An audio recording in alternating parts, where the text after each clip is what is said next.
This is Pastor Tim coming to you from Bend and Alameda United Methodist Churches in the central part of Texas, in serving God in the rural community. We've been talking about the Bible, especially about stories. Stories carry a lot of impact. They often explain things or carry the freight of a theology, of ideas about God better than theologians who write great books. So we're studying the Bible, of the stories in the Bible. And we've been talking about the Exodus, the leaving of the Hebrew people out of Egypt. And we talked about Moses and his life and how he ended up being the spokesperson for God, and how with the plagues, the Pharaoh decided to let him go and then changed his mind, but with the divine intervention, they were off into the wilderness. But now they have to figure out how to do that. By any indications, there were tens of thousands, maybe hundreds of thousands, some estimates up to 1 million people in that group of slaves that went out of Egypt. We don't know, but we do know there was a lot of people to manage. And they were out in the wilderness without food or water, which is a terrible deficit for that many people. And so they complained to Moses, and Moses talks to God, and God says to strike the rock, and water will come out. So he gathers the elders around him, and Moses strikes the rock, and water starts coming out. So they have a source of pure water.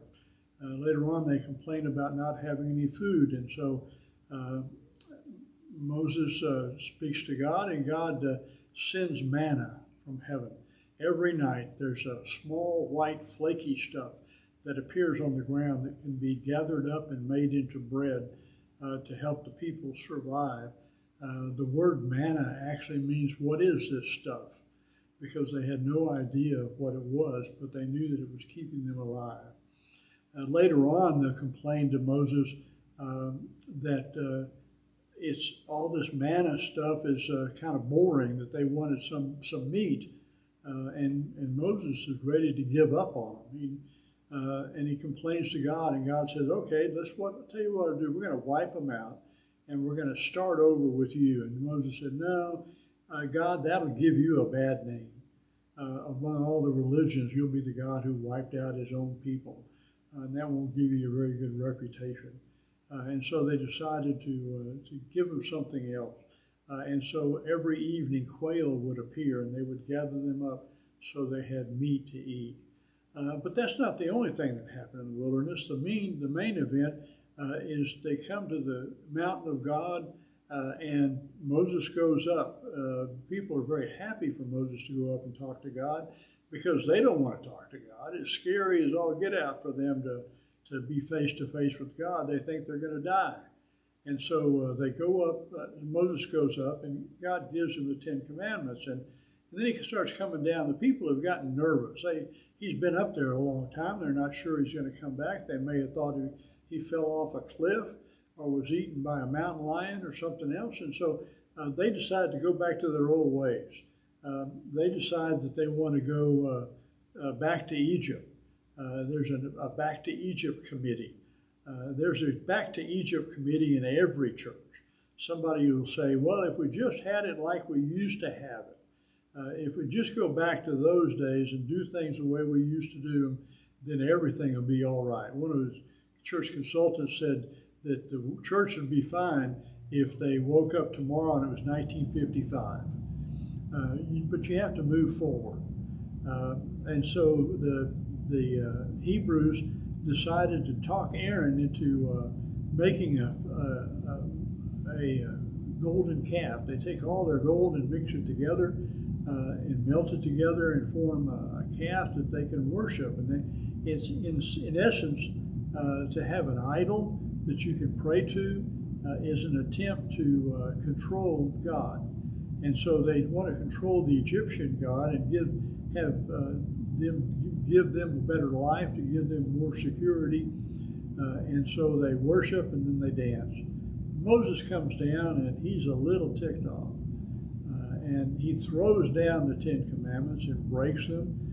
They have broken the Ten Commandments before they even got delivered, literally and figuratively. And so Moses then grinds up the golden calf and makes them drink the water with the gold in it. So this is quite as a leader, he's quite still quite angry and impulsive. He goes up to God, and God gives him another copy of the Ten Commandments. I guess he has a copier up there, and he runs it through the copier and runs off another couple of tablets. But there gives them the Ten Commandments, which everyone wants to put on the courthouse wall. Because they're about somebody else, they're not about you. You figure you don't break the Ten Commandments, and so you're okay. And so the person has broken the law, has broken the Ten Commandments, and they ought to be punished. But the truth is, it's not about rules, it's about the minimum requirement for living together. If I can't trust you not to steal my stuff, to have an affair with my spouse, to murder me, then we can't be good neighbors. It's a minimum requirement for living together, for the community to continue to exist. By the way, I would like to see him put the Sermon on the Mount on the courthouse square, on the courthouse wall, rather than the Ten Commandments.